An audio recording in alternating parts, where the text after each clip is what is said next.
Welcome, everyone, to this week's episode of Average Jocks Hockey Podcast. This week, we welcome Shaun Starr from TSN 690, as well as his own podcast, Star in the Car. This week, we did things a little bit differently. I wasn't feeling the greatest, so Joel had to do this interview solo. Hope you still enjoy it. So, Shaun, welcome to Average Jocks Hockey Podcast. We're glad to have you on. Got a lot of stuff to talk about today. We'll start with probably the most controversial in the last couple weeks with Jack Edwards' comments towards Pat Maroon. I think it's uncalled for. It's unnecessary, and this isn't the first time he's made inappropriate comments. And I just don't get how many lives this guy has. Like, the NHL seems to be about correcting mistakes and nipping bad press in the butt, but I don't know how Jack Edwards isn't getting cut here. Well, he's Boston through and through, right? I mean, it seems to par for the course. And by the way, thanks for having me on. Looking forward to our conversation today. And covering Jack Edwards and the Boston Bruins and the Montreal Canadiens rivalries for so many years. My partner on the morning show, Connor McKenna, is infamous for having filmed Jack Edwards celebrating a Boston Bruins goal like he was some fan in the cheap seats, 6 beers deep in the third period, and the Bruins score on some idle night, and Edwards is jumping up and down doing cartwheels basically in the press box. And for those that perhaps aren't fully aware, there's a rule in the press box, and that rule is quite simple. There's just no cheering. It's not fans. These are people that are there to do jobs and their careers, and there's a certain level of professionalism that goes with that. And not Jack Edwards in that instance. But I got to tell you, for the most part, right, like a lot of the organizations pay the broadcasters. So for example, like TSN 690 that pays me a salary to do their morning show with Connor McKenna. Jack Edwards is an employee of the Boston Bruins. He isn't an employee of the radio station that has the rights to the team, right? So there's a direct line there. So sometimes you're listening to a game on the radio, the more homer it becomes, the more likely it is that is a paid employee of the organization for which he broadcasts. So it wasn't cool. I have a major problem with that as a big guy myself. I don't need the attention. I don't need people poking fun. And at the end of the day, I'm a radio guy, and I have a problem with it. Pat Maroon's a professional hockey player, let alone a Stanley Cup champ. There was that fine line there, wasn't it? It was so blatantly obvious. Classless Jack, classful Pat Maroon. Yeah, he completely flipped that, and it was a chef's kiss of delight. What a brilliant stroke that was, flipping the script, because there was nowhere for Jack to go. Zero. He had his foot in his mouth, and Pat Maroon didn't bail him out. Oh, 100%. I think it was like $50,000 raised within 24 or 48 hours.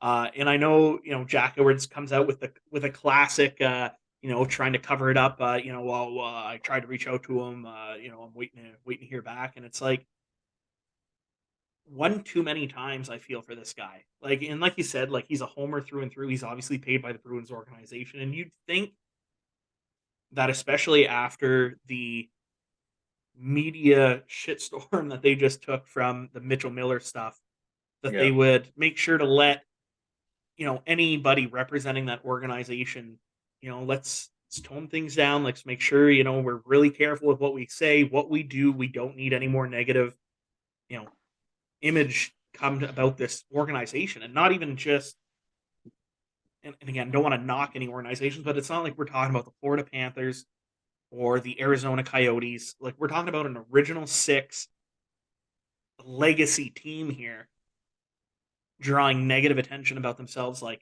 twice in a matter of like 2 months. But if anything, if there's I don't want to, silver lining's probably not the best way to put it, but it's very easy to get distracted when your team is mired in controversy and there's loss after loss after loss. The Boston Bruins are 14-0 at home this season. Yeah. We're well past the quarter pole of the NHL season. What are you drinking there? What's the beverage game today there? To be honest, it's milk. Milk? Jesus, milk. What are you, 6 years old? It's not 3.25%, is it? It is not 3.25. It's not whole. It's a nice 1% milk. Okay, good point. I just, there were some holiday cookies around, and I'm just like, I'm gonna have a nice glass of milk with a holiday cookie. I like that. I like that. But the 14-0 at home Boston Bruins, the best thing to avoid controversy, like they did earlier this season, is just keep winning, man. You've got Patrice Bergeron, and you've got everyone below him in a pecking order. They seem very well insulated, and it's kind of the sad irony here is I had a colleague that basically lost his job because he made a fat joke at the expense of a Toronto Blue Jays player.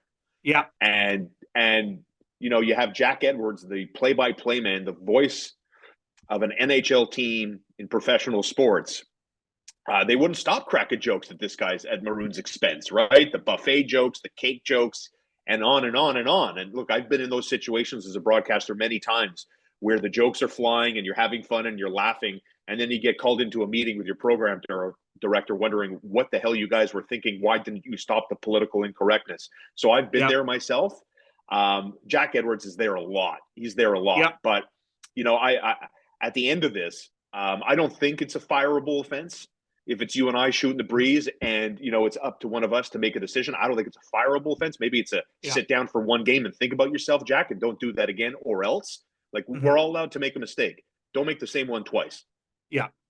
And just as you were saying that, I'm just like, this isn't the first time he's done something controversial. And literally one of the first things on YouTube is top 10 Jack Edwards moments of him making just controversial things. And it's like, he makes me cringe. And it's not just because I'm a Habs fan. Like, there's a lot of different Homer announcers, throughout the league, and no different whenever you would listen to a Dan Robertson game call. Like, these guys are reporting on behalf of the team. You're gonna hear favorable stuff. It's like watching a game in RDS for the Habs on a Saturday night compared to watching it on Hockey Night in Canada. You're gonna have a little more favoritism and love for the players than you normally would. But like, it just seems like he just doesn't care, and he'll say whatever to get the Boston crowd going, and if that means a shot below the belt, he's okay with it. Well, it's he's called the Stanley Cup. He's been on the job for a minute, and if I'm calling it down the middle, which I like to do as often as I possibly can, and I have to, because I'm one of those sports guys that's on the radio and the media that isn't afraid to tell you that I cheer for the Canadians. This is my boyhood team. Everyone else is like, "Ooh, I got into sports media. I'm not a fan anymore." Bullshit. Yeah. It's not true. Yeah. Trust me. So, like, I understand where Jack's coming from, and the rivalry between Montreal and Boston. Jack has had a hand in that, in making the same as the radio station guys, WEEI, and their broadcasters. When Montreal and Boston, going back 20 years to the Jose Theodore Game 7 or Carey Price Game 7 back in the day, those rivalries never got better. And it's a legitimate rivalry when we're talking about things off the ice. Broadcaster versus broadcaster. Like, I remember old timers used to tell me back in the day when the Quebec Nordiques were in the league, right? And the Montreal Canadiens, when they won their last Stanley Cup, they had to get by Quebec in the first round. And the rivalry was so fierce, I kid you not, it extended to the dining room. So, like, you go to Quebec for games 3 and 4, and the Nordiques would have, like, seafood night, and they'd have Captain Highliner on the wall. They'd have fishnets and anchors and buoys everywhere. Like, that's what I'm saying. And then come to Montreal, and then Montreal, like, oh, you guys did a fish night. Okay, we're going to do Mediterranean night. You know what I mean? And like, that's what makes these rivalries so good, because now the media is involved and they're a part of it, and they drive the narrative. So, like, how do you feel? And like you said, I like that you mentioned, like, I'm also a big guy. I also kind of took, like, okay, like, that's unnecessary. I mean, we're not playing, men's league sports and, something said over too many drinks. Like, this is professional. It's uncalled for. Like, the guy is a 3-time Stanley Cup champion. And I think he might be one of the only guys, unless you played for the Islanders way back when, to go 3 in a row.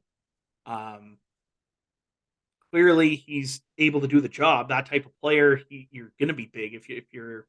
I don't want to use the word enforcer, but a bruiser, a grinder. Tough guy. Like, Ryan Reeves is if not that weight heavier. I mean, he's a big boy. I don't know. Like, I think it's classless. And then to come out, a few days later, make what feels like a super forced apology, and then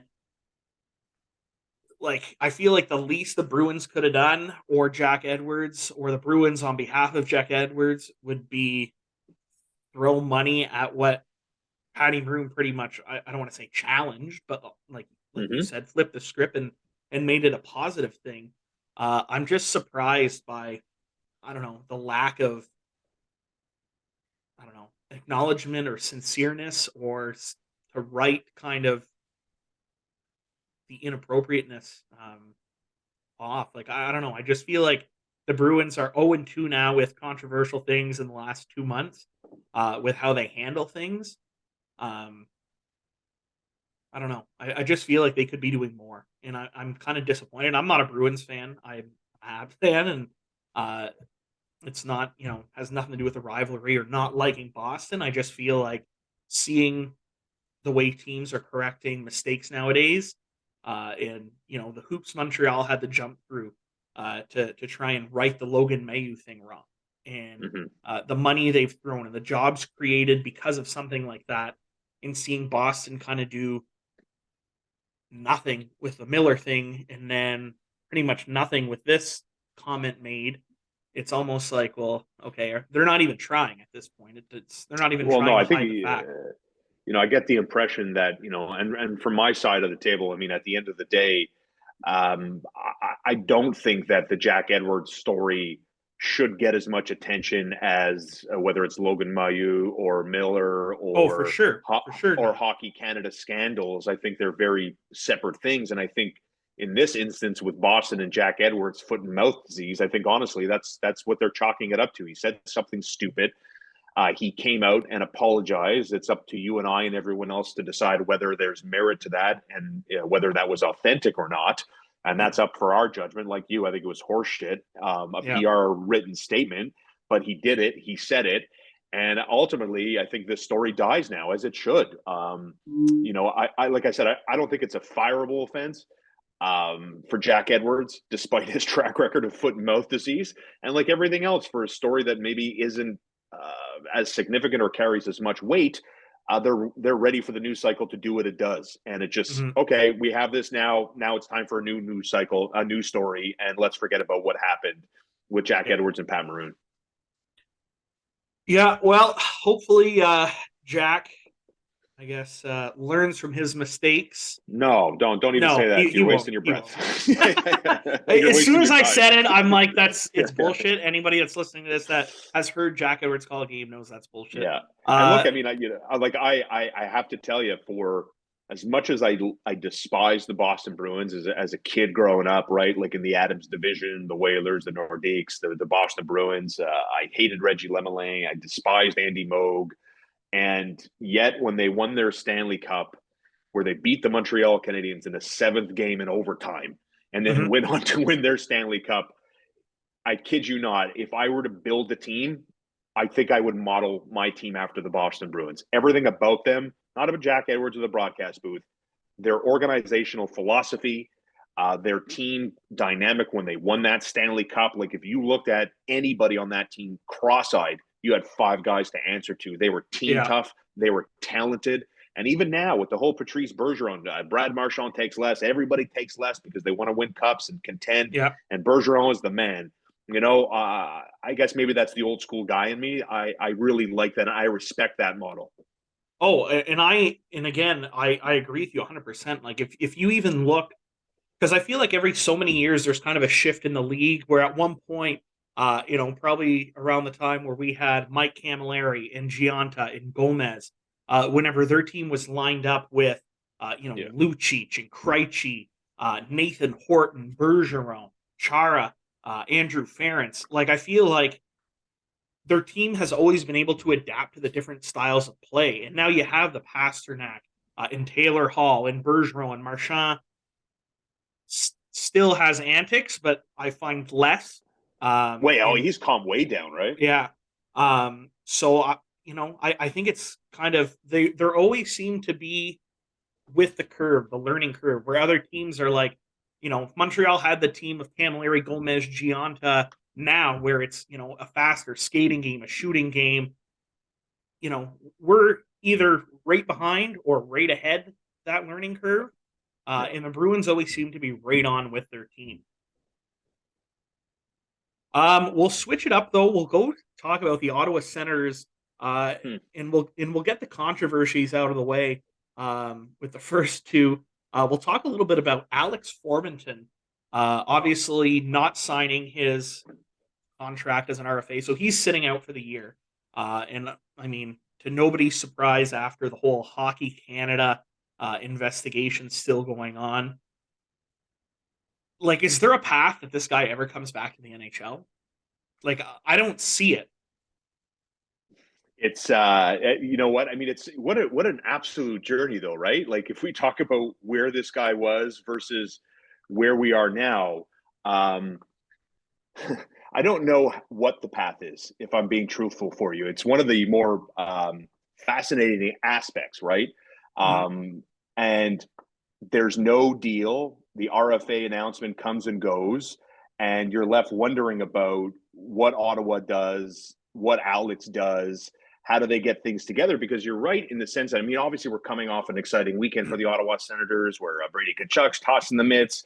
The Yeah. Senators are watching it like, oh my God, it's the best thing I've ever seen. And, I think hockey is such a very fickle sport. I mean, obviously we know it's a team sport, right? But it's sometimes Mhm. I get the impression, we were just talking about this with the Bruins and their hierarchy and how it's managed, right? And I think it does prove my point in a way that the room seems sometimes so fragile. Yeah. And if a team is on a heater, or there's a good vibe around the room, and we could talk about that as it relates to the Canadians last year versus this year, and what a 180 it is.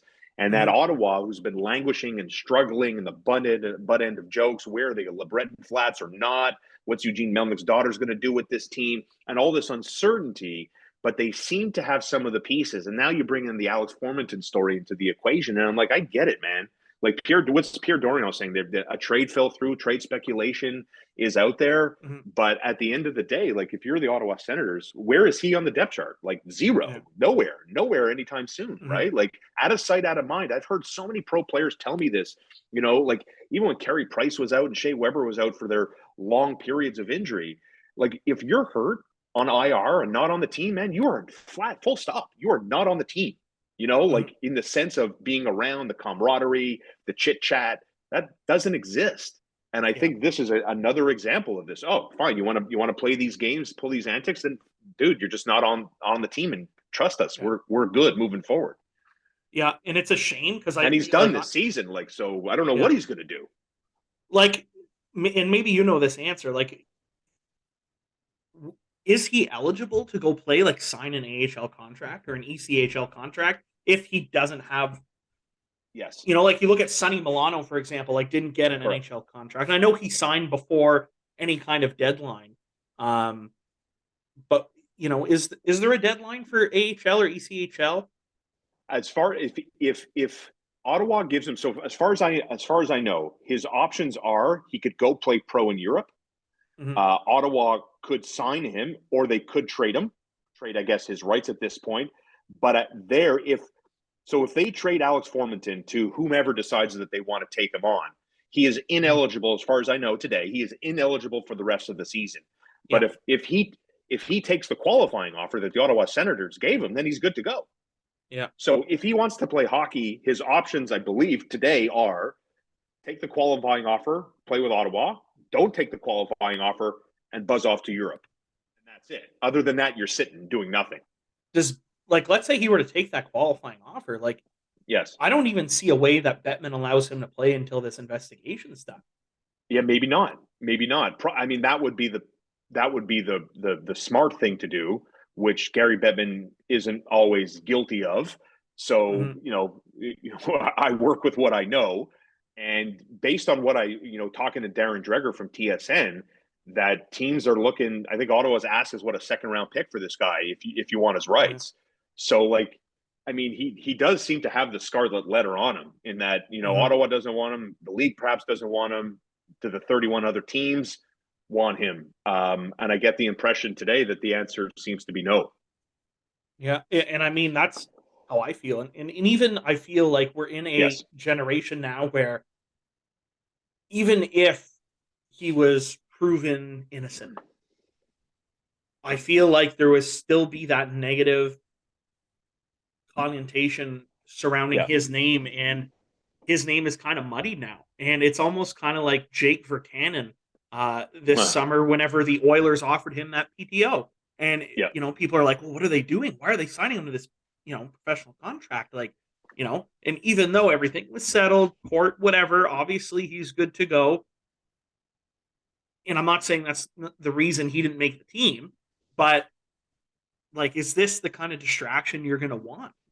No. And So, do you even need it? Like, I'm not the best at forecasting and projecting who players are and everything else, but like, is the juice worth the squeeze here? What are we talking about? And for me, for a fragile group, I part of me is like allergic to the whole thing, to be honest. Yeah, and I mean, there's such a young group in Ottawa. Like, you don't need that negativity. You don't need those guys growing up and maturing and becoming everyday NHL players with that negativity in that dressing room. I mean, I think it just comes back to almost like the Miller in the Mayu philosophy, where it's just like players that are coming up now use these three as an example of, we're in an age where social media, everything is captured, everything is recorded, it's out there, and it's there forever. Correct. Yeah, really have to be careful, and hopefully. But I think this Formenton, I think, is probably closer to the Mitch story than it is Logan's story. Oh, for sure. I think Logan will play in the NHL. Whereas if we look back to the Bruins' embarrassment, and reading, and now I'm thinking about it more and more, and remember details from that story, and how heinous it was, and then the doubling down, and the lack of remorse, and the lack of reaching out. People don't forget. People have long memories with that stuff, and that's vile. That was vile. And part of me, I'm left with the impression that Alex Formenton might be in that group, as opposed to being in the Logan group, where teams are going to say, you know what, man, people aren't going to forget this Hockey Canada story and Hockey Canada scandal. I don't think is going to go away. It's a bit of a national embarrassment, and he's forever, just like so many other guys are forever linked to that. Like, it's association. Like, we talk about baseball, we talk about Mark McGuire and Sammy Sosa and Rafael Palmeiro. There's direct association. You bring up those names from the early 2000s in the steroid era, I immediately make the association, and I draw a parallel line to these three guys we're talking about in the NHL. Hopefully, I mean, I don't know the guy.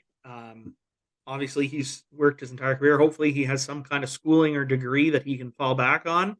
What are the odds of that? I would probably say slim to none. No. And I mean, let me tell you something. I rode the bus with the Montreal Juniors in the Quebec Major Junior Hockey League for a few seasons. These guys were more interested in chicken tenders than arithmetic. Let me tell you that. Well, that's not saying much. I'm probably more interested in chicken tenders than who isn't? Hey, listen, let me tell you something. I'm totally with you. I love those tendos. Yeah, we did an interview a couple weeks back with one of Mitchell Miller's classmates, and some of the stuff that he detailed was, I mean, the stuff already in the media, but learning the more that we did opens your eyes to how deep of a cut this kind of stuff does. And hopefully these guys have learned a lesson, are better people for it. Yep. And I mean, that's all we can hope for. And I don't think the Senators are going to get what they're asking for this guy. And I think after seeing what the Bruins just went through, signing Miller, and that's 2 years after, I know this is a little further back, but now we're reopening old wounds. I don't think they're moving Alex Formenton. I think it's Europe is his only option, or retiring from hockey at this point. We will move on. We'll get into more hockey stuff. Jason Robertson. I think very highly of this guy. Some guys in this is just guys that I know that I play fantasy hockey with, as well as reading some of the articles about him being, right up there with Sidney Crosby. I kind of have sorry, I said Sidney Crosby. I meant Connor McDavid. Right. which might even be a bigger gasp. But to me, there's like an echelon. There's three categories. And to me, you have your McDavid with Austin Matthews and Cale Makar as exceptional players in their own merits. Yep. You have your second tier, which are your great players, such as McKinnon, Draisaitl, Crosby. I mean, probably Stamkos in the last couple of years. And then you got your third tier, which are your good players, your first line centers. You know, you'd probably be looking at your Huberdeaus, your Barkovs, your your Nick Suzuki's, Nikita Kucherov, guys like that. Mm-hmm. I see Jason Robertson in that tier 3. I think he's playing a little bit above his head. I don't think this pace is sustainable. So to have guys, say he's, oh wow, he's keeping up with Connor McDavid, like, I think I'd be cashing out now on that one. Who would you rather have on your team right now, Cole Caulfield or Jason Robertson?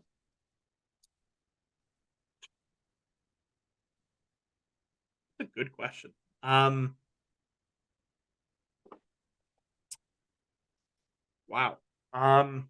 Because remember, are we talking about the Habs though? Like, are we talking about? You're talking about, yes. You're taking either. Or are we talking new franchise and we're building around this guy? You've got the Canadiens roster.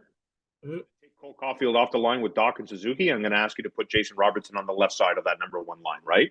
Because Jason Robertson, and this is to me a very fascinating comp, because Jason Robertson with his production. And which, by the way, I love the fact that he's a California kid. You know, I poke fun at Gary Bettman. This is one thing he did well when he broke ground in Western United States. And so you got a California kid who is better than a point a game as he gets close to 200 games as a sample size. Mm-hmm. And his goal per game rate is just above 0.5. He's scoring half a goal a game, more or less, in his career, which is right there with Cole Caulfield. Right mm-hmm. there. You know, Cole Caulfield, I think, has 101 NHL games under his belt now. Yeah. And I think, because I did the math the other day, he went under Dominic Ducharme, scoring 0.39 goals per game to like 0.54, more or less in the Jason Robertson category. And I like to remind people, mm-hmm. and I will do it now to your audience, never forget, under Dominic Ducharme, Cole Caulfield was a minor league hockey player. Since Dominic Ducharme got canned after the 7-1 drubbing by the Devils off the bye week, Cole Caulfield has been nothing but an elite level sniper. Mm-hmm. So when I look at Jason Robertson, I see a star. I think you're right in your assessment, in your tiers and your breakdowns of the layers, going through it all. And I think there's room for Robertson to climb that ladder. And be honest, he plays on a potent line in Dallas. Mm-hmm. And Joe Pavelski is again, old man river. This guy's not going away. And we can't discount that either. The same thing to bring it back to Montreal. You know, we see Kirby Dach playing very well. You know, sometimes mm-hmm. you're a product of your line mates. And Jason Robertson, has skill, but in order to get the wheel on the tracks and gain speed, these guys have to be together. And they've got a great line in Dallas. And Jason mm-hmm. Robertson is a key cog. I think the mistake they made was giving him 4 years and $31 million. Oh, 100%. That decision will come back and bite them. Yes. So I guess as I was looking into that contract, I think the only reason Jim Nill would agree to that is because Jason Robertson comes out of that contract still being an RFA. So they still have some type of protection. I don't know. Arbitration rights, though, I think, right? So yeah. I mean, it's going to go up. It might be a one-year contract, and yeah, and then he'll say, "Oh, that's how you guys did me. Cool, I'm out. See you later." Yeah, I'm surprised they anteed up with Rupe Hintz, and weren't willing to do that with Jason. And I mean, we're not privy. Maybe Jason wanted the shorter term and was betting on himself, and I'm going to make bank once the salary cap goes up in a couple of years. But I think going back to what you said about being a product of maybe Joe Pavelski and Rupe Hintz's play as well. And Rupe's a center too, right? Is he not? So I mean, those guys, I'm always more comfortable building around a center than I am a winger. Mhm. I'm a believer you can draft a goal scoring winger, you can trade for one. I believe you can find those guys. I'll borrow a Mark Bergevin line here. It's not easy to go out and get these centermen. You know, the Canadians have been waiting 30 years for one, and they finally got one in Nick Suzuki. You know, so I understand. You know, with the hints that they didn't bridge this guy like they did Robertson. Mm-hmm. But I agree with what you're saying with that. You know, maybe he's a product a little bit of their play. I still think he's a great player on his own. But the reason I have him in that tier 3 compared to the tier 2 is just the fact where if he was on a line alone and he was playing with, you know, you'll see in Edmonton with Connor McDavid, or if you go to somebody in my tier 2 like Draisaitl, they can play with guys that are much below their play. Almost like what Crosby had with Pascal Dupuis. Where you just throw somebody that can skate with them and it'll work out. They'll either get to the puck or they'll get the puck, and they know what to do with it. Where I don't know if Jason Robertson can do that. If he was put on a line with, I'm not familiar enough with the Dallas Stars depth chart, but if we go back to what you asked about, you know, if we had Jason Robertson on the Canadians, if we had him with, you know, Jake Evans and Michael Pezzetta, exactly, Jason Robertson a 0.5 goal scorer game, I wouldn't put a significant bet on that. Like I don't know if I'd be comfortable saying that. Well, no, and that's the thing. Like, you know, it's funny you bring up Pascal Dupuis with Pittsburgh, and I think of Jake, excuse me, Jake Gensel, right? Yeah, 40-goal scorer playing with Sidney Crosby, and I'm always reminded of the fact that sometimes it's not easy playing with those guys, man, because they're so fast, so ahead of the game, and they sometimes, you know, they expect you to be in the spot. And you know, that's why you don't see a lot of great players turn into great coaches, for example, like Wayne Gretzky, where Wayne Gretzky, if, you know, he's teaching me on the ice, he's like, Shaun, how come you're not there? Why aren't you there? And I'd be like, Wayne, I don't know. Like Gretzky, they see the game, they angles you and I never see ever. And sometimes it's hard to be a teacher. How do you teach someone something that you rely purely on instinct to do? Yeah. And I think to match up with Crosby, to match up with McDavid, it takes a certain skill set. It takes, I bet you, thick skin too, because you're going to catch shit. Like, what do you ruined a chance there? What were you doing there? What did you turn your brain off? Bah, bah, bah, bah, bah. And I really do think that's a thing. And that's why you see guys like Pascal Dupuis, or, you know, what's my favorite one? The guy who made the Olympics for Team Canada, another Crosby. Yeah, Chris Kunitz, right? Like, what are we doing here? You know, what do we do? Chris Kunitz, Team Canada Olympian, really? You know, but no, he gelled. He was a perfect guy for Sidney Crosby, and that's what Crosby wanted. And you know what? It's funny you brought up the whole Wayne Gretzky and great players don't always make good coaches. We actually did a segment, one of our first episodes about that, and we dove deep into, you know, these great players, these Stanley Cup, you know, Hockey Hall of Fame coaches, Hockey Hall of Fame players that then became coaches, and how most of them, I think there may have been one that was above 500 in their coaching. And like in Gretzky's case, 75, if not more, percent of the players returned to the team the year that Gretzky got fired.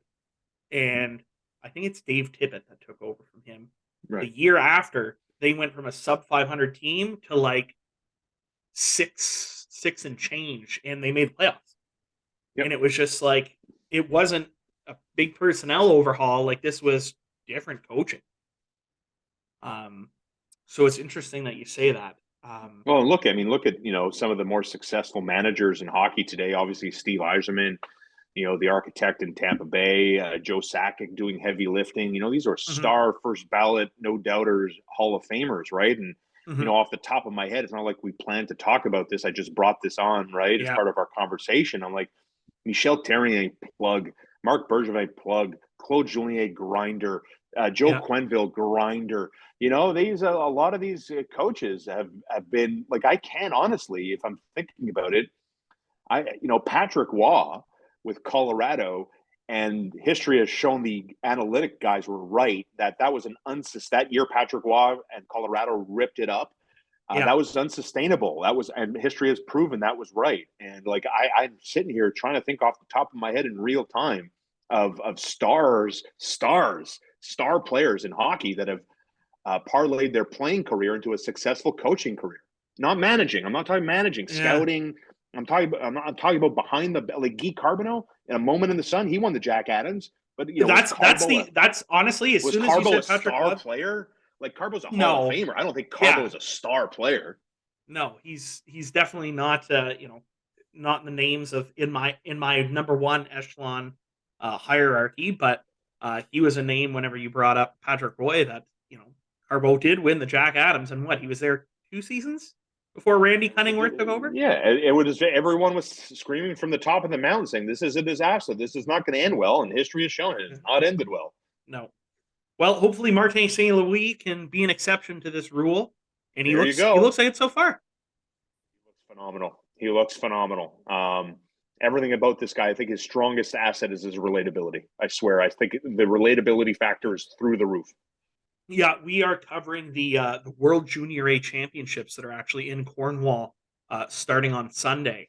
And Martin St. Louis' son, Ryan, is playing in this tournament. So I'm hoping to have a little sit down with him and kind of pick his brain of, his dad coached his team. He grew up with this guy. Right. What makes this guy tick? I'd love to know. Yeah, well, I will let you know what he says. Let's shift out west. Well, I guess we were out west. All this came from Jason Robertson. So we'll go to the Vancouver Canucks now. Oh boy, Thatcher Demko. We'll start with the goaltending. Out 6 weeks. They have Spencer Martin as their backup. Yep. As of late, they're starting to play better. I have an interesting proposition for you. And you tell me what you think. Let's hear it. And this is just playing fantasy NHL 23 GM mode here. Guy that's needing a fresh start, Cal Peterson. He can go to the Vancouver Canucks if LA retains salary. Or LA's been looking for a forward. We just have a healthy scratch in Brock Besser. Ooh. Obviously, a little more, I think, would have to come back from LA for this to make sense. Yes. Al Peterson and something, whether that's a draft pick, a prospect, a roster player. You want 2 number 1 goalies on your team? Is Cal Peterson a number 1 goaltender? Like he's had 1 or 2 Was he seasons not last year? Was he not last year for LA? He was, but look at Jack Campbell in Toronto. And look what he's doing in Edmonton right now. No. Jack Campbell was a disaster in Toronto. Jack Campbell, I was telling everybody in August, is going to be a disaster at Edmonton, and look what's happening at Edmonton. Well, I agree with you, but many people would say that he was a number 1 goaltender for a little bit when Freddie Anderson went down, and for half of last year before he shit the bed. Like, I think Cal Peterson kind of sits in that category. To me, he's more of a backup goaltender. Maybe it's just because I've watched more of Jack Campbell in Toronto. Like, I really don't watch LA Kings hockey, to be honest with you. Neither do I. In the morning, I'll watch the odd Edmonton or Calgary game, Vancouver, and if they're playing LA, great. I'm not seeking out any LA Kings games. Yeah.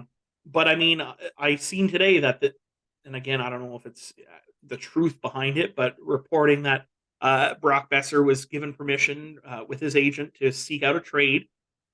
Cal Peterson obviously wants to get back to the NHL level. If a goaltender's out 6 weeks at best, I think that's an easy, hey, this kind of fits for both of us. I get, but I mean, they did so much to make sure that Thatcher Demko was their guy, the whole Jacob Markstrom thing, and like they moved heaven and earth to make sure that Demko was their guy. It's just, I mean, and I think it ties in nicely with the whole Brock Besser, whose father had cancer, and then on Hockey Fights Cancer Night, they healthy scratched this guy. I mean, they are such a clueless, and I'll be quite honest with you at the sake of outraging your West Coast listeners. I think the Vancouver Canucks fan base is the worst fan base in hockey. I do not like the Vancouver Canucks fan base. I think they're classless. I think they say all sorts of dumb things. I think about the time Jesperi Kotkaniemi was in the news when he was a Montreal Canadian and what happened there with Elias Pettersson in that game at the Bell Center a few years ago. And I still have the bitter taste in my mouth with the whole Stanley Cup final and how it went sideways.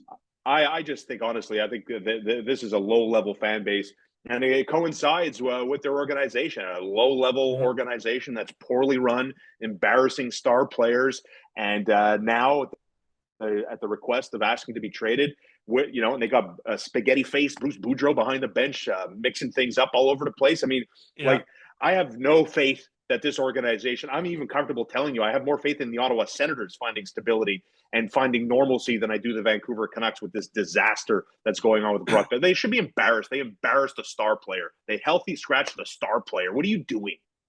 Well, not just that, but like you said, you scratch him on a night that means a lot to the player and is a prime, how would you say that? Like advertisement for this celebration or recognition that they're doing with his father having had cancer. Yeah.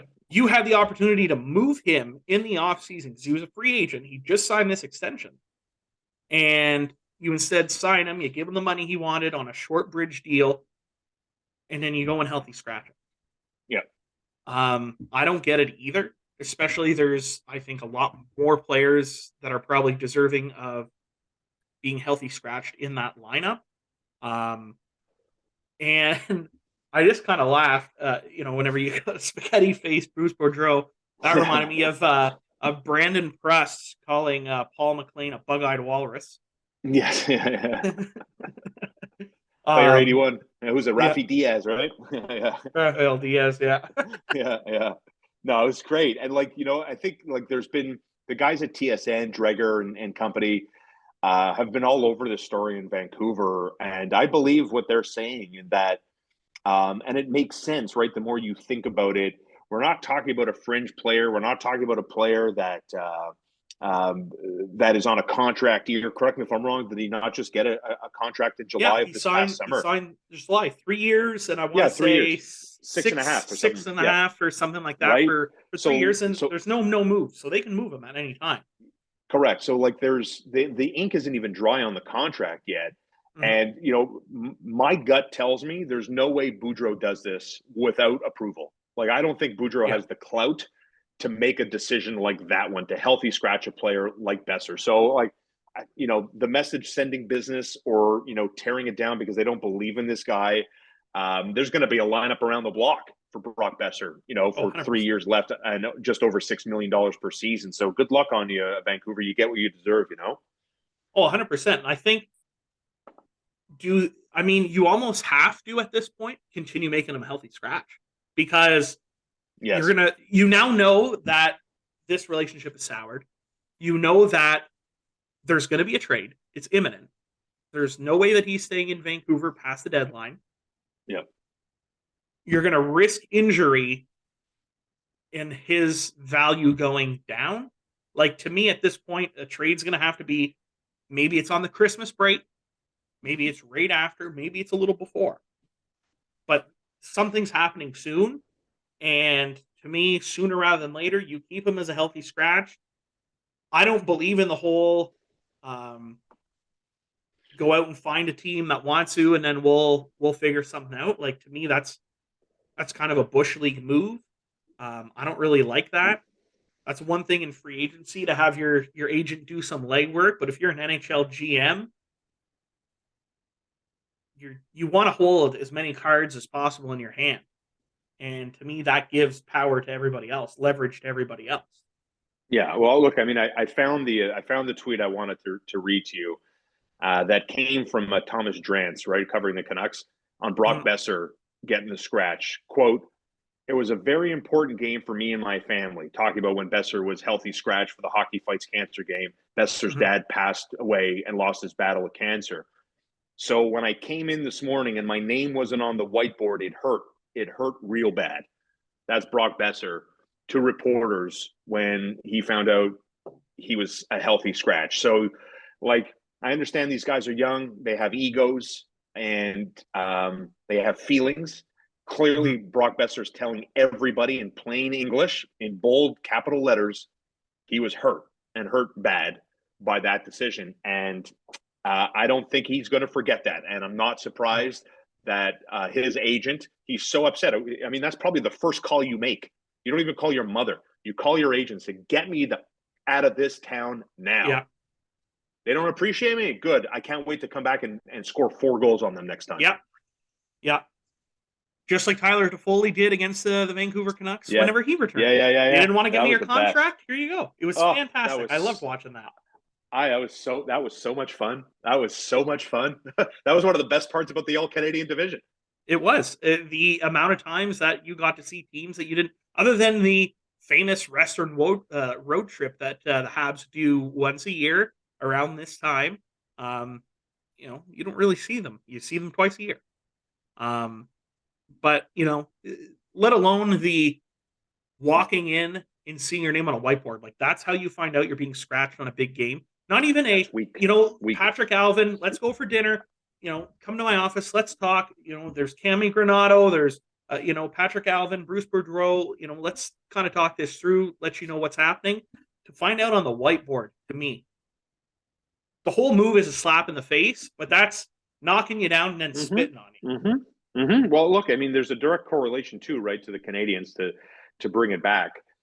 That these players, it's a small world there. They all talk to each other and they see the clown antics that are being pulled at Vancouver. You're going to tell me with a straight face a player that isn't motivated solely by money is going to want to go play for that team and that organization? Like, you see how some of their players are treated, and a lot of players share agents. A lot of players hang out with each other, train together in the off season. Lots of conversations are had. And I mean, what flattering words are coming back about the Vancouver Canucks? Zero is the answer. Zero. No, I agree. And I mean, this isn't the first time, and it's not even just a one management thing. And I think it comes back to what you said. It starts with ownership. I mean, they made a joke whenever they traded Roberto Luongo back to Florida because Corey Schneider's their guy. And then they trade Corey Schneider. Yeah. What's happening? Like the whole thing doesn't make sense to me. All right, we can talk about another player that was kind of exiled by his former team and ended up elsewhere in Sean Monahan. I think he's been a terrific fit so far in Montreal, and what most people probably considered a gamble. Low risk, high reward in a sense. And now we're kind of talking as we're getting into the Christmas break. What are we doing with him? Guys are saying, he's 28, same age as Joel Armia. We're doing the youth movement. We're getting younger guys. Is this the kind of guy you'd like to resign? Is this a guy we're going to cash in on a trade value? To me, there's not too many guys that like playing in Montreal, find success in Montreal, have the caliber of Sean Monahan and end up in Montreal. To me, if he wants to re-sign, as long as Kent Hughes or Jeff Gordon, whoever's in that negotiation, is saying, this is the dollar in year that we're willing to go, and he falls somewhere in there, I'm okay with him staying. Oh, you're crazy. You're absolutely crazy. I'm just going to hang up on the Zoom call. Nice talking with you. Enjoy your podcast. All the best, everybody. Goodbye. No. Stop. Sean Monahan, goodbye. Keep scoring. Score. Trade him. Full stop.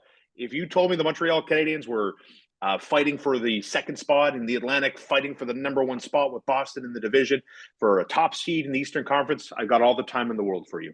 I think the reality sets in that the Montreal Canadiens have the second toughest schedule. What's left to be played? Only the Florida Panthers have a harder schedule that's left. Montreal is next. And I think the reality of this team being kind of where they are will settle in. I am a huge law of averages guy. And I think the law of averages for the Montreal Canadiens will ultimately prevail. And, Ken Hughes, who's got 2 first-round picks, and the Florida pick is looking better and better because they're hot garbage and they're hurt. And I'm optimistic about that. But he has said that he wants a first pick in the first round this summer. How do you get there? Joel Edmondson, a combination of Joel Edmondson and remember, Ben Sherratt got you at first last year. Yeah. And if Joel Edmondson could stop cross-checking people in the face and getting thrown out of hockey games, I think Joel Edmondson is more valuable than Ben Sherratt was. So, 100%.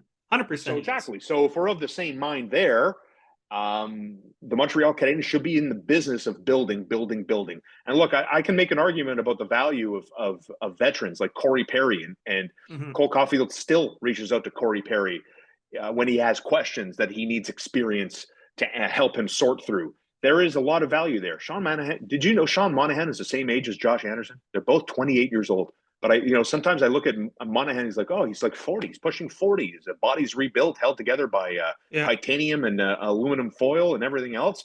And now we're talking about a guy who has found a comfortable place, is competing, feels chemistry. Give this guy what he wants, man. Let him go to a contending team. Let him go chase that Stanley Cup, and maybe the Montreal Canadiens will be wealthier because of it. So do you see then? So I guess my thinking behind keeping Sean Monahan is, to me, there's a difference between a veteran like Corey Perry or Nate Thompson coming into the Canadiens, let's say, in what they bring to the table and experience compared to, and I'm not looking at age, I'm solely looking at the type of player these people are. Sean Monahan being a high-level pick. Sean Monahan being a 30-goal scorer in the league. To me, it's a different type of vet player in a different type of experience and knowledge in teaching that he can provide those younger players. To me, that's where my head's at when I say keep Sean Monahan. And I have nothing against a Nate Thompson or what Corey Perry brings to the table in their type of player, but very different set of skills, very different type of player. Correct. Do you think that brings anything different to the table, experience-wise, or I don't want to even say work ethic-wise, but the type of skill that you have is so different in your bag of tricks that you can help with, let's say, a Cole Caulfield or a Nick Suzuki that have that set of talent, even a Kirby Dach. These guys are all under 25. Absolutely. But remember, Nick Suzuki and Cole Caulfield were key components in the Montreal Canadiens winning 1, 2, 3 rounds and 1 game in the Stanley Cup final. So, that's my argument for those that talk about pressure. That's my argument for those that talk about lack of experience. I still, despite the team's success, look, they're further away from a playoff spot today than they were when I left work on Friday into the weekend. They're 4 points out of a playoff spot. Who knows what happens in Vancouver on Monday night. But when I look at this team, I'm still the same mindset. Even though they won't admit it, they're still rebuilding. They're still resetting, retooling, whatever R word you want to throw in here that applies. I get it. And I do believe that the Sean Monahans of the world can be found, I'm going to say, easily. And as opposed to finding a healthier, fresher version of that, it seems to me to be more of a challenge. And so you maximize what you can get out of Sean Monahan, every ounce of this guy's good hockey that you can get. And I think it's a win-win. You can maybe get a nice asset if you want to package it, or and it's a win for the player because maybe he leaves Montreal feeling good about this team, spreads the word about how awesome Caulfield and Suzuki are and what a good veteran they have and a calm leader in Jake Allen in the net and a budding superstar in Caden Gooley. And word gets around that Montreal's a fun place to play because they got a great coach who's relatable and gets the modern game and isn't afraid to encourage his guys to score goals and think differently. So all of those are massive sell points for me. And it just makes the Canadiens, I think, a chance to be richer, a chance to be deeper, to go and find a stud in the draft somewhere because Sean Monahan and the trade got you that guy. And I don't know if Sean Monahan next year or the year after that brings this team any closer to where I want them to be. And that's, I want them to be Tampa Bay. I want every single year you're contending for divisions. The expectation is conference finals, Stanley Cup finals. And every time your team rolls into whatever barn they're playing, it's, oh, God, we got this team tonight. That's what I want for the Montreal Canadiens. How do I get there? So we'll do a little role play. You're Kent Hughes or Jeff Gordon. Trade deadline. Ooh, I like this show. Go ahead. You have to move Sean Monahan. What's your ask? If trade deadline is today based on what he's done so far. Yeah, I want a second round pick. Okay, now I'm I don't Jeff think Gordon Sean or Monahan Kent gets you a Hughes. first round pick. Yeah. So I'm now Jeff Gordon or Kent Hughes, and your opposing team's GM, and I say the ass is a second round pick. Do you give that for Sean Monahan? Who are you? I'm in this scenario now. I am Yeah. Jeff Gordon or Kent Hughes, and I'm saying to you, Sean, Yeah. Give me a I second asked round for pick and Sean he's your Monahan. guy. Yeah. Yeah, I'm in. I'm ready to go. I'm ready to make that move. I'm ready to make that move. Okay. Well, you're consistent. I like that. I know what I'm getting with you. Yeah. Look, I So have a we'll lot of time for veterans. I just think the timing is off. I just think the timing isn't right. yeah. So we'll go to another veteran then, and you kind of mentioned it a few minutes ago with Joel Edmondson, cross check to the face, reckless, Zach unneeded. Hyman, Who doesn't want to cross check Zach Hyman in the face? That's true. I mean, he's a silkier Brendan Gallagher. Yes. So I understand the appeal for sure. But like you said, unnecessary 5-minute penalty, kicked out of the game.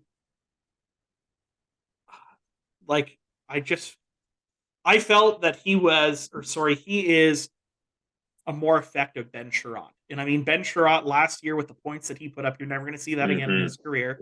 Yes. I think he's a better version of Ben Sherratt. I just don't know, does this hurt his value with the injuries that he's had? I think it's going to come to a point where we're going to have to start moving defensemen soon because, San Jose said they'd listen on Erik Karlsson. Anaheim's going to start selling off on Shattenkirk, Klingberg, potentially, Cam Fowler. I think it's going to be a domino effect. So you want to be that first one that sets that market, right? Yep. You want to get there quick because if you gave me a choice between Joel Edmondson and Cam Fowler or Joel Edmondson, Shattenkirk, or Joel Edmondson and different category completely, Erik Karlsson, his name goes down that depth chart a little bit. Well, for sure. And especially, I mean, we got to talk contracts and Edmondson still has term left. He's got 1 year left on his current deal, versus a guy like Erik Karlsson that is a completely different skill set, contract, everything else, versus, some other defensemen. And especially when it comes to the sell job of Edmondson, for example, we're talking about a Stanley Cup winner. And to answer your question about health and durability, you got to see it first before you believe it. You got to make sure that this guy's playing hard minutes, playing quality minutes, can show that he's durable. And he has had some bad luck. He had some family issues there with his dad and everything else that kind of put pause on his road to recovery. So I think if with a track record of him playing regularly, like I said, good minutes against good opposition and showing that he's strong and durable, I have no doubt that I guess in a perfect world, you would hope that he'd be like Ben Sherratt and he'd be in a contract year and, you just get him as a rental player and teams would be more willing to pick up that rental price and pay a steeper price for it than taking on what's left in a 1 year contract. But ultimately, outside I think for what you're getting, though, he's on a fair contract. No question. And in terms of trying to fulfill what Kent Hughes wants, and that's high end picks, outside of trading Cade and Gooley, I mean, this is the guy. This is the guy that's going to hopefully get you that net return. But he's got to show it. He's got to show that he's healthy, right? Yeah. We'll stick with one more Habs question before we move on. Samuel Montembeault, the way he's playing, I would like to see him get the crease a little more. And I'm not, one of those guys that's, he's French. We need a French goalie. We need X amount of French players on the team. But I think his numbers have spoken for himself. Do I think he's a number one? No. Do I think he's better than Jake Allen's backup? Yes. Do you think that he deserves a little more playing time? No. I think it's handled correctly. I do. I think, and it goes to show you that this team is is not thinking about Connor Bedard or Filipelli or Michkov or anybody. They're thinking about the Vancouver Canucks tonight, the Kraken on Tuesday night, and what goaltender gives them the best chance at 2 points. And whether it's in tandem with the coaching staff, Martin St. Louis bench, I think, has done a good job in picking who starts, who's going, who's not going. Like we saw last week when Jake Allen, had holes in his game, especially early on. They say, okay, we're gonna skip up the rotation, and Sam Montembeault is going to go because he gives the team a better chance at winning. So, like you, I don't think he's a first string goalie.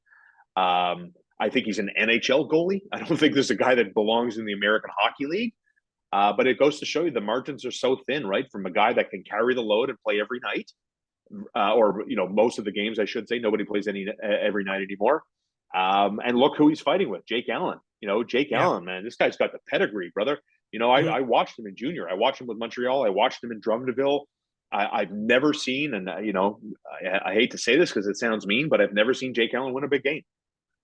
Whether it's in the queue, whether it's with Team Canada, or whether he lost his net to a guy who likes punching hockey players like Jason Zucker, Jordan Bennington, right? Yeah. I mean, and that's unfortunately that's the lay of the land for Jake Allen, and I think he's good with it. He seems very calm, very understanding of the reality, and I think it shows the margins. They're so thin. So I think the Montreal Canadiens basically have two backup goaltenders that are fighting to play every night. Yeah. Do you think, and this is hypothetical, and this isn't even a question I had written down. Oh boy. Do you think the next starting goaltender, because we got, in my opinion, a lot of backups in our organization, do we have the next starting goaltender in-house, or is this going to be a free agency or a trade? Now, is your question, did the Canadiens have a number one goaltender in their system? Is that the question? Yeah. I don't think so. I don't think so. And it's tough, right? Because the Laval Rocket are bad. Because all of the players I thought would be with them are with the Canadiens. Yeah. So I feel a little bit for Jean-François Houle. And Caden Primo. Caden Primo's regular season numbers aren't great. But look what he did in the playoffs. And isn't that legacies are made, right? Like, you're defined by what you do in the playoffs for the most part as a hockey player. And he was full value for the Rocket in that Calder chase last summer. But in terms of consistent sample size, I'm no goalie whisperer, man. I can't sit here honestly and say, you watch, mark my words, mark the date down, December 5th, 2022, Caden Primo is going to win the Vezina. I can't say that I see it because we haven't seen consistency that shows you that he's ready for the next step. Yeah, I mean, I'm interested in seeing what Frederick Deschaux has to offer, but I'm not holding my breath. I guess I just have, growing up for me, it went very quickly from QA to Carey Price to splitting time with Halak to Carey Price being our full-on guy. I can't see, to me to think, okay, maybe they go get this guy from this team. There's no name that sticks out to me that I'm like, that makes sense. Or I can see this. I can envision this. Well, there was a point last year where I was arguing the Canadiens should go out and get Varlamov, right? But that ship has sailed clearly. Yeah. And when and it's funny you talk about this, right? Because I'm 44.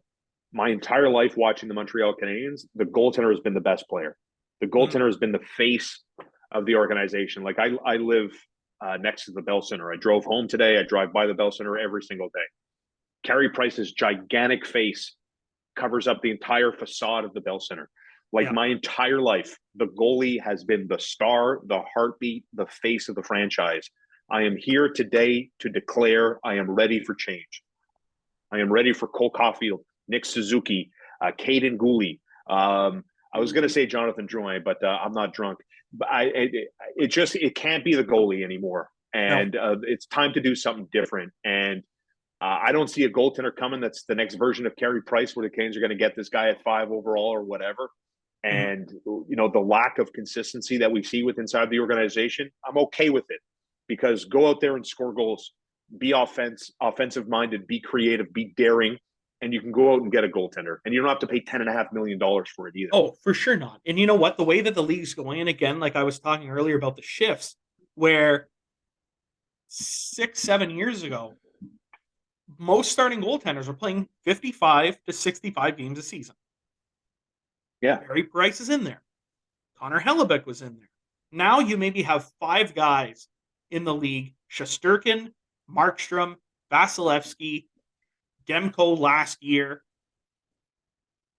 I can't think of anybody else off the top of my head. I guess Toronto was hoping Jack Campbell would be that next guy. Yes. Maybe Frederick Anderson a little bit in Carolina before his injury, which seems to be yearly. That are able to play at that pace. It's all tandems now. So we don't need another Carey. We don't need the next Carey Price. We just need the next 1A Yes. to play to Jake Allen's 1, I'll say C, because I don't think he's a 1B. Jake Allen may not be that guy by the time this guy comes around, but to me, we need to focus more on a tandem, but I still don't think we have anybody that has a 1 with an A or a B next to their name. For sure. Like, the only one name that UC Saros, this guy plays a shit ton too. He plays high 60s, right? 5. Yeah. Absolutely. Yeah, that was the one guy. I was like, there's Saros in Nashville. And you know what? They have a young prospect, Yaroslav Askarov.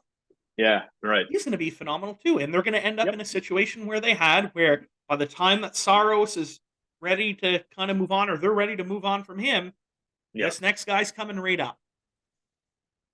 Good problem to have. A great problem to have. Great problem to have.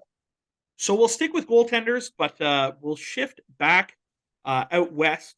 And Jack Campbell. Yeah. It registered in my head the same. I knew what I was saying, but it sounded weird. Mm-hmm. So Jack Campbell lost his crease to Stuart Skinner, which I don't think. I mean, I knew he wasn't. Or personally, I think he's not a number 1 goaltender, Jack Campbell. I did not expect him to be this bad, this quick, and I definitely did not expect Stuart Skinner to step up and be as good as he is. Not that he's playing phenomenal, but he's better than the glimpses that he's shown in the past couple of years. Yep. I've seen some articles in the last few days talking about the Oilers potentially doing the same thing with Campbell that the LA Kings did with Cal Peterson, where it's throw you on waivers, hopefully somebody picks you up, have fun in Bakersfield. Mm-hmm.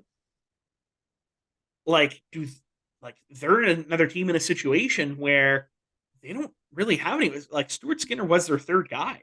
Mike Smith is, was signed to be that backup. Another guy, that can probably get put on waivers, and Edmonton Oilers fans hope he gets taken, is that GM. Well, that's where I was going to start. Look who Ken the Holland is there. Ken Holland, questionable calls at best. I would say Detroit at the end. For sure, disaster. It's a disaster. It's hiring Peter Chiarelli again.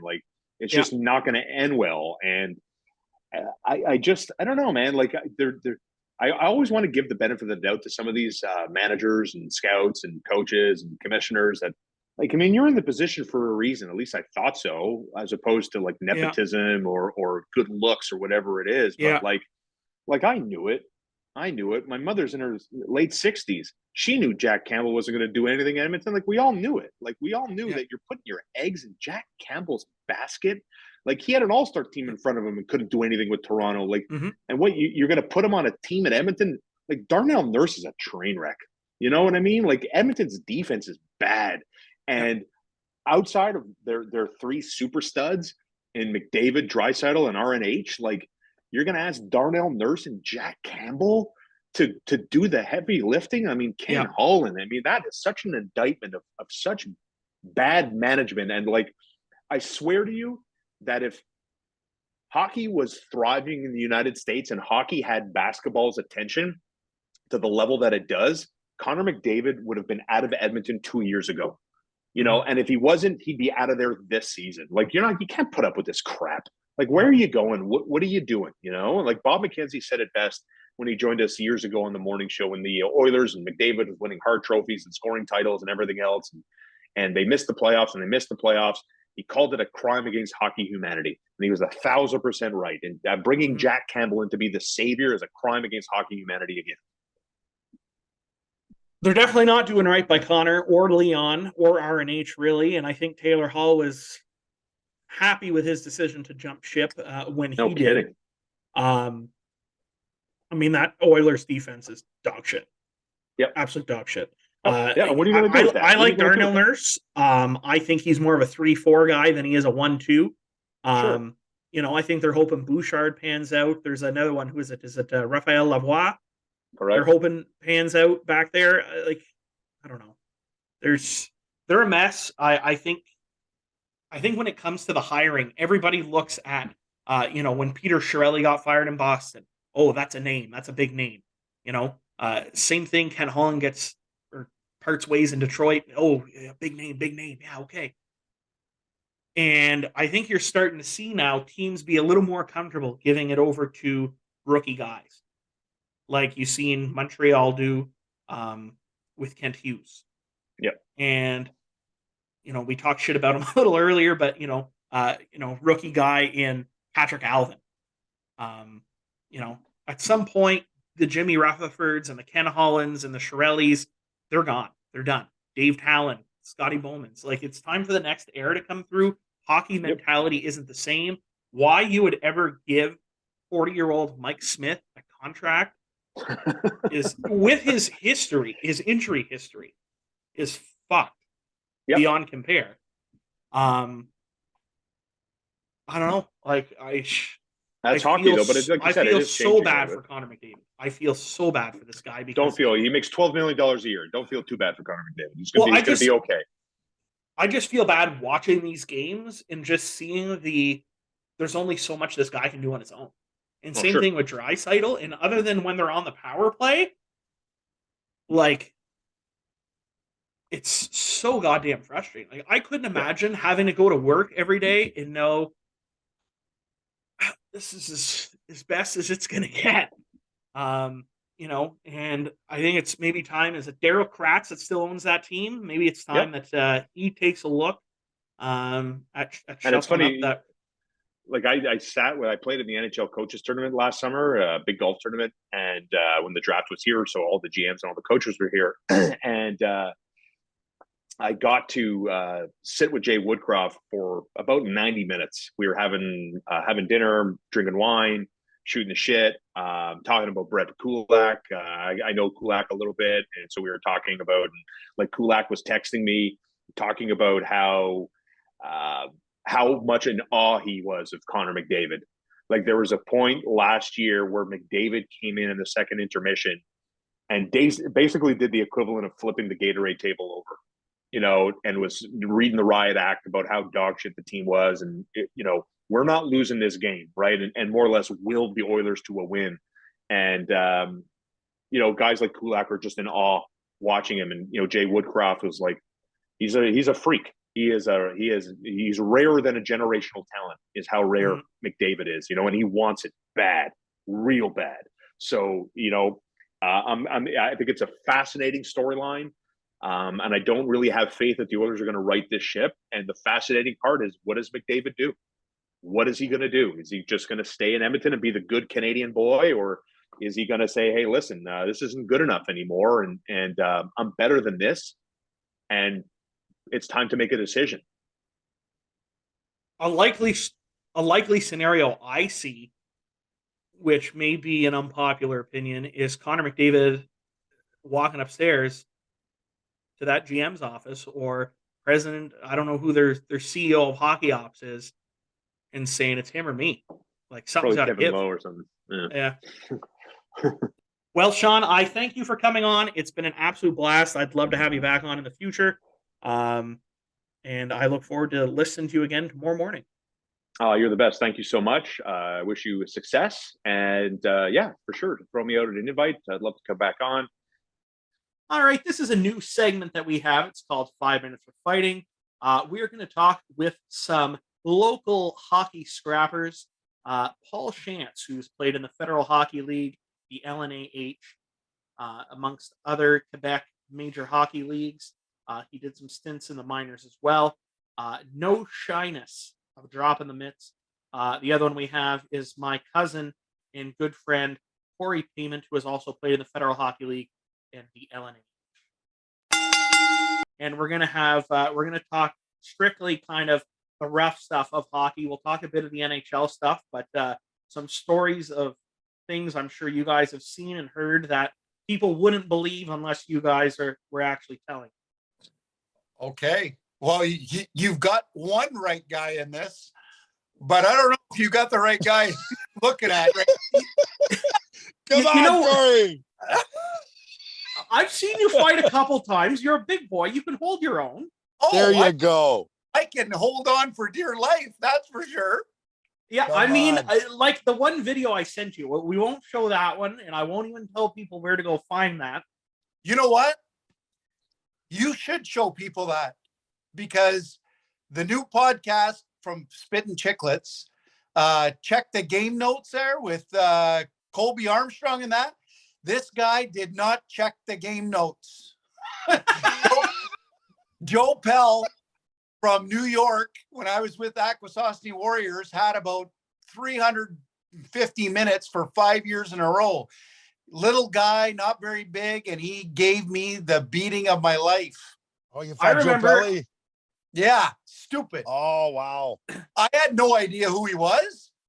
Show up in the league there. Oh, yeah. Who's this guy? Who's this little fella? I'll smack him around. No. Well, I went to the game with your dad and your brother, and that's exactly what we thought. I'm sitting next to your brother, and Connie goes, I think Corey's gonna go with this guy. Tommy and I are like, oh yeah, he's gonna kick the fucking shit out of this guy. Like, this guy's like 5'9". And then, you know, we're like, okay, it's looking pretty good. And then he just like gets like a fucking terrible munchkin, just gets in your way and starts getting at you. He had my I couldn't get loose. I couldn't get loose for the. He had it tied up like Serge Roberge there. Just wrap me up like I was like this. I couldn't get my arms free at all, and he was teeing off on me. I was like, what the hell's going on here? But well, you know what, Corey? This might help you out here. He fought Mike Stacy. I saw him fight Mike Stacy, and Mike had his arms. Yeah, son assiette pleine. I'm telling you.